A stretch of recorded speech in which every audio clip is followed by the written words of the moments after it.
Dollar ఆధిపత్యానికి ముగింపు బంగారమేనా? ప్రపంచ దేశాల వ్యూహమేంటి? మార్కెట్లో బంగారం ధరలు ఎప్పుడూ అంతర్జాతీయ పరిణామాలపై ఆధారపడి ఉంటాయి. ముఖ్యంగా అమెరికా డాలర్కు బంగారానికి మధ్య బలమైన సంబంధం ఉంటుంది. అయితే ప్రస్తుతం ప్రపంచ దేశాలు డాలర్ కంటే బంగారం వైపే మొగ్గు చూపుతున్నాయని ఆర్థిక నిపుణులు అంచనా వేస్తున్నారు. గతేడాది బంగారం పెట్టుబడిదారులకు భారీ లాభాలు తెచ్చిపెట్టింది. ఒక్క ఏడాదిలోనే సుమారు 80% వరకు ధర పెరిగింది. బంగారం చరిత్రలో ఇంత భారీ స్థాయిలో ధర పెరగడం ఇదే మొదటిసారి.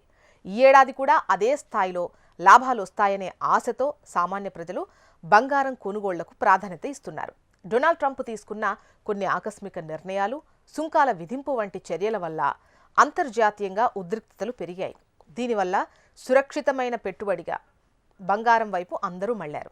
సాధారణంగా ప్రపంచ దేశాల సెంట్రల్ బ్యాంకులు, అంటే మన దేశంలో ఆర్బీఐ ఉంది కదా, అలా అన్నమాట, తమ వద్ద డాలర్స్ను ఎక్కువగా, బంగారాన్ని తక్కువగా ఉంచుకుంటాయి. కానీ ఇప్పుడు పరిస్థితి మారింది.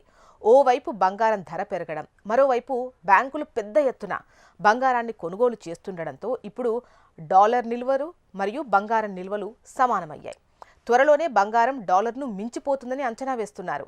రష్యా నౌకలను అమెరికా దళాలు అడ్డుకోవడంపై పుతిన్ తీవ్రంగా స్పందించారు. ఇలాంటి యుద్ధ మేఘాలు కమ్ముకుంటున్న తరుణంలో డాలర్ కంటే బంగారమే సురక్షితమని ప్రపంచ దేశాలు భావిస్తున్నాయి.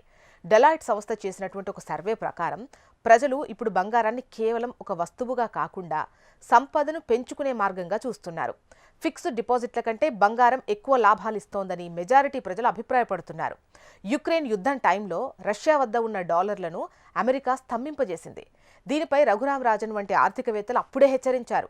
భవిష్యత్తులో అమెరికా తమ డాలర్స్ను కూడా ఎక్కడ స్తంభింపజేస్తుందనే భయంతో అనేక దేశాలు తమ విదేశీ నిల్వల్లో బంగారాన్ని పెంచుకుంటూ డాలర్ను తగ్గిస్తూ వస్తున్నాయి.